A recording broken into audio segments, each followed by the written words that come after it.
Good to see Steph still balling at a high level at 36 years old. Not worried about his team just yet. We will get more into that, but Steph. That's normal now. I'm about to say that's. It'll be 37 in March. It's been normal. I mean, only for them three. That shit ain't normal to do that. I mean, they're the ones that's making it normal. So. Yeah, Bron, him, KD. That's it. That's all I'm saying. That's it. That's a all lot. you need. I mean, that's the How company. many? Like how many Niggas.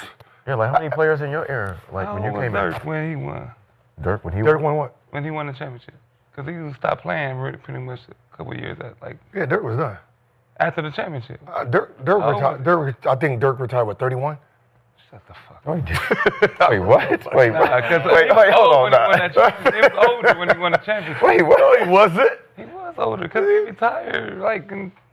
Dirk was definitely in his 30s when he won. Yeah, he was. I don't know. Jeez, the kid was old. I don't remember Dirk. Was it 2011? Dirk born in 78. So what is it? He was 33, 30, 32, 33? Won a champion in 2011. Yeah. Yeah, like 33-ish. Yeah. Yeah. Damn, he stopped playing fast. Yeah. Just turning 33 to his birthday. But Yeah, Dirk so is he a just different turned type of grind. That era is a different type of grind.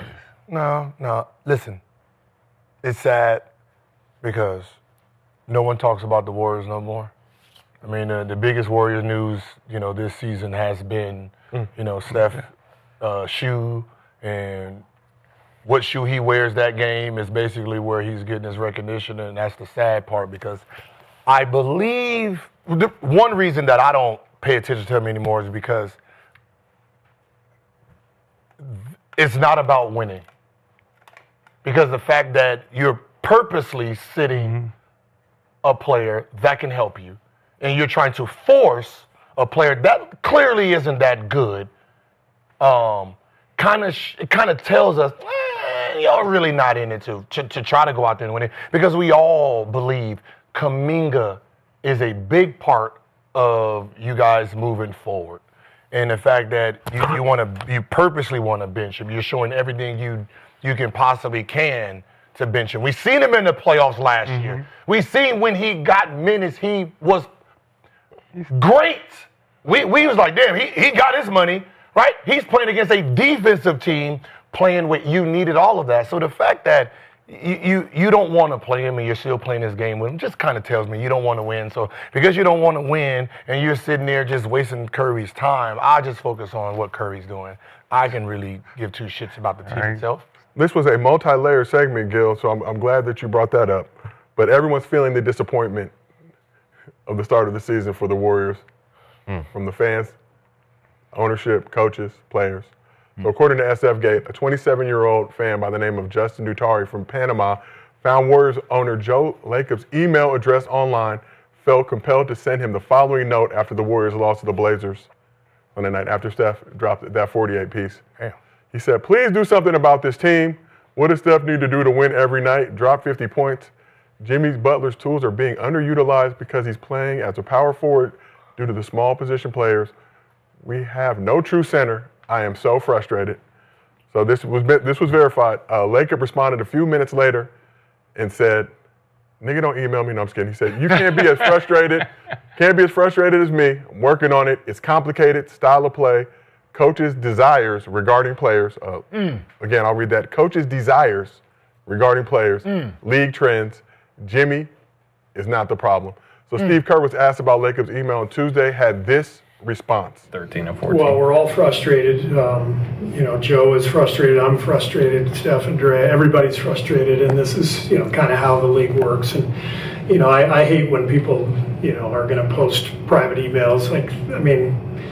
Imagine if everyone's emails were just publicly posted, how tough that would be to live our lives. That. So Joe supports me 100%. I support him. We have a great connection. I don't like that.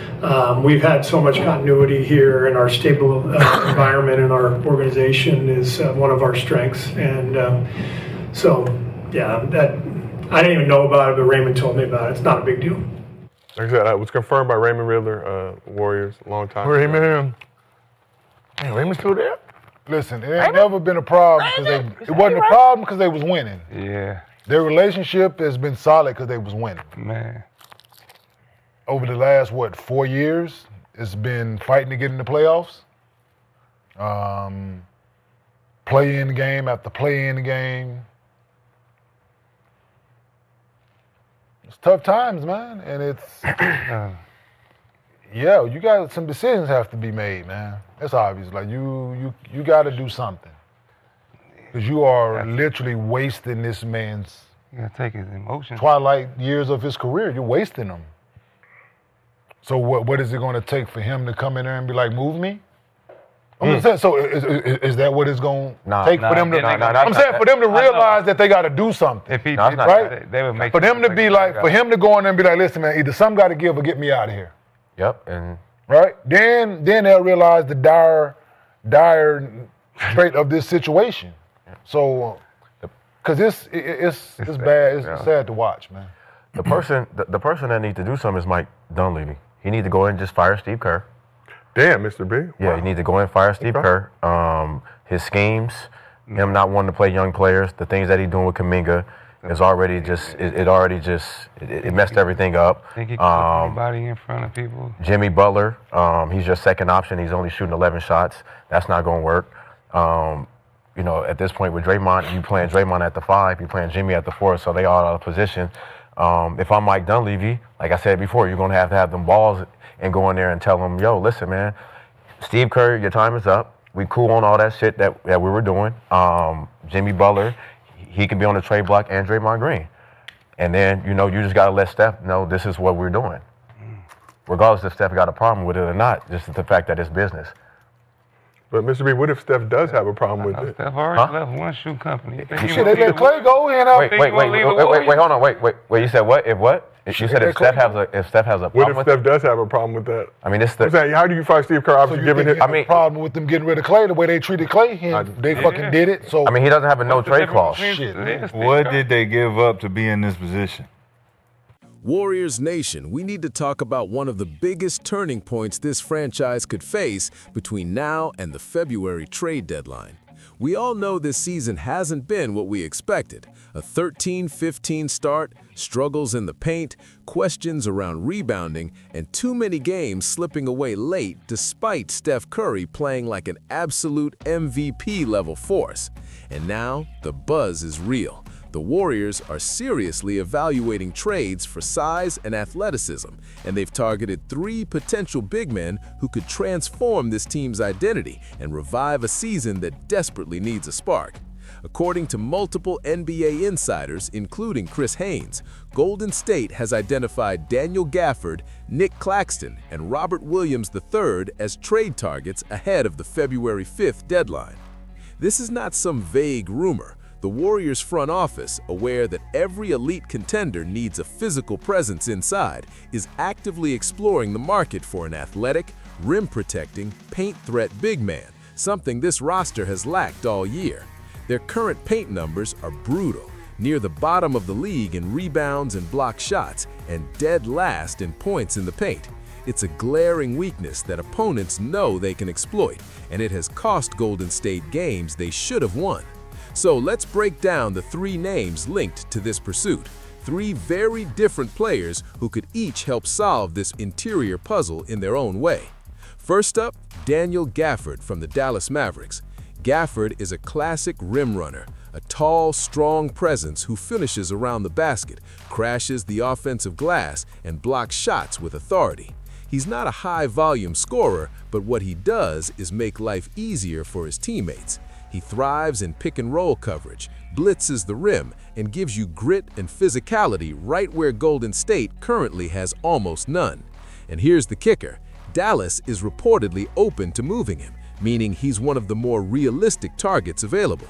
Pairing Gafford with Curry, Draymond, and Jimmy Butler wouldn't just add size, it would give the Warriors someone who consistently demands attention in the paint, forces opponents to think twice before attacking downhill, and gives the defense that extra layer of protection this team has lacked all year. Then there's Nic Claxton from the Brooklyn Nets.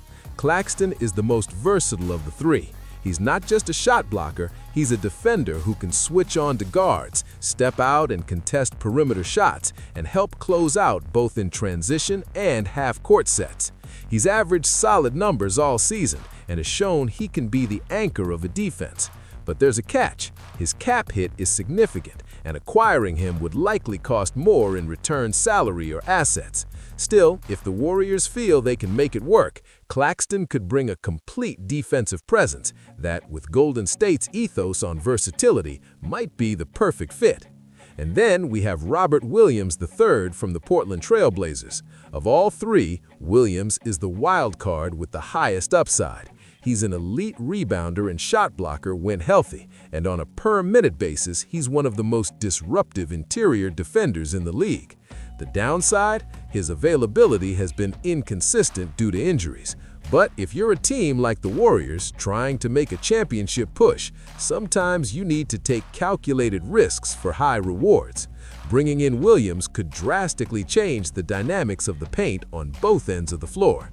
None of these options are perfect, and each carries its own roadblocks, whether it's salary matching, injury history, or roster construction. But the fact that Golden State has not shied away from these conversations tells you something important. The front office is not sitting still. They know Curry is unstoppable from the perimeter, and they know they can still be a championship-caliber team if they address these glaring weaknesses. And the timing could not be more crucial. With the Western Conference tightening up, every game matters more. Every possession against elite teams makes the difference between a comfortable playoff seed and a first-round battle that could end the season early. The Warriors have draft capital, movable salary, and a desire to swing for impact before the deadline. Bringing in one of these big men would not be a sideways move. It would be a statement that Golden State is serious about winning now. Think about what it would mean to add someone like Gafford, Claxton, or Williams alongside Curry, Draymond, and Butler. Imagine the spacing on offense when defenses can't sag off interior threats. Imagine the confidence on defense when opponents know the paint isn't an open lane anymore. Imagine the morale of the team, a signal that the organization believes in this core and is willing to invest in real solutions. And let me tell you, Warriors fans deserve this. The loyalty of Dub Nation through ups and downs has been remarkable, and this franchise has a history of finding creative ways to compete at the highest level. If they execute a trade that brings one of these big men to the Bay, it won't just be a roster move, it will be a turning point, a moment we look back on as the catalyst that pushed this group deeper into the postseason than anyone expected at 13-15. So, Warriors Nation, here's the big question. Who do you want the front office to target most? Gafford, Claxton, or Williams? And are you ready to see this team make the bold move that puts us back into championship contention? Drop your thoughts in the comments below. Hit that like button if you believe in this Warriors era, and make sure you subscribe to Warriors Nation News for all the latest reactions, trade updates, and deep dive analysis as this season unfolds. Let's go, Dubs!